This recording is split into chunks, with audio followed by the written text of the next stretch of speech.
Hello. We're gonna call this a Sunday service because it's Sunday, and I am 100% in my closet because boyfriend is in the kitchen making breakfast and making a lot of noise. So I have this little area. Actually, I created this little cozy area for like when I needed to get away and be surrounded by quiet, and I haven't really used it much. So I had such a good revelation this morning. I was up from like 1 to 4. And since you know that I believe that we are all one, it means that somebody else is going through this also or needs to hear it.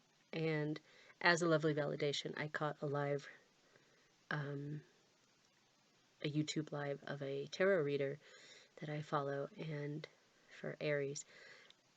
And it was totally everything I'm talking about. Like, I've already seen several validations for what I'm about to say, and it's only 11 o'clock. So, uh, like, I'm so excited my hair's still wet, is what I'm saying. Like, I didn't. So, what is it that I need to say? Uh, I am very much a person who struggles a lot with being concerned about how I'm perceived, especially in the face of speaking truth. I think I've made that clear in my videos. Um,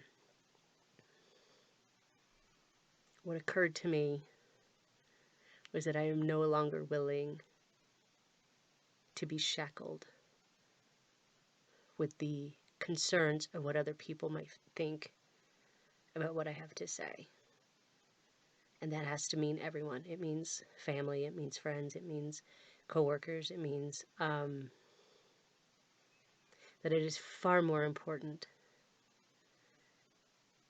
that I stand in my truth and say what I think is true, and that's what I'm observing. And if it is perceived in any particular way, the thing I've always said is I'm afraid of being the asshole. I am no longer afraid of being the asshole. So be it. I'm the asshole. And this comes along with this realization that I think there may be a lot of misrepresentation in the course of relationships. And what I'm discovering is part of the hangup for me is I think people project this idea, I'll speak for myself about myself, need me to behave in a certain way to appease their ego uh, so that they're not uncomfortable. And that doesn't work for me. And I'm not going to do it anymore. Sorry, my phone's going off.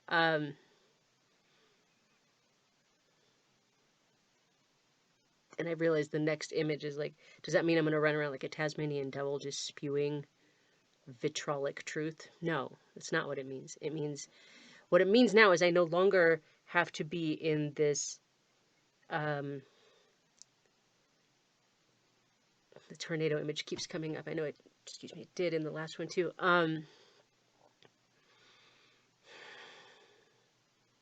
In an effort to protect myself,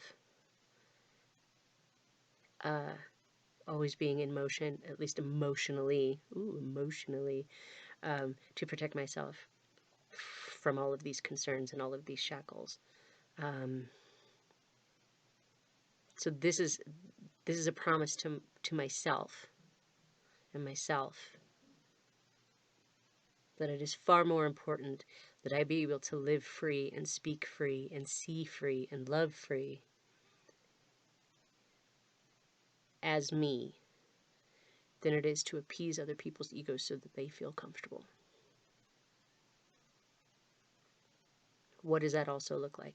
I'm always told by people, my boyfriend just said it to me when I was saying this to him, that I was having this realization. He always says, well, make sure you say it nice. No, no, I think that's a mistake.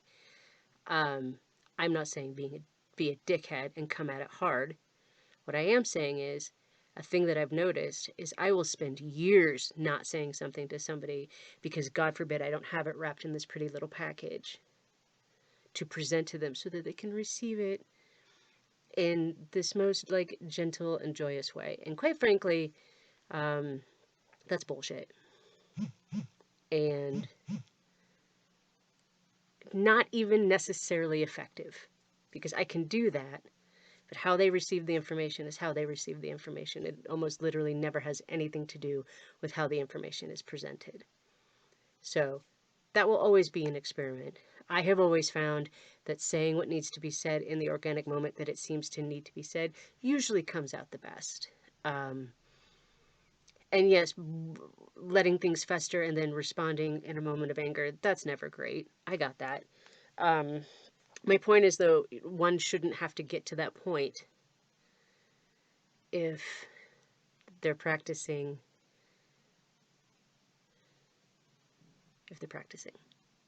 being clear about what they're seeing and what they're saying. So I'm saying this now because I'm excited. Also, I want to remember, I don't know if you've ever had a revelation and then just completely forgot that you had it. I generally find what happens is then now the tests start. And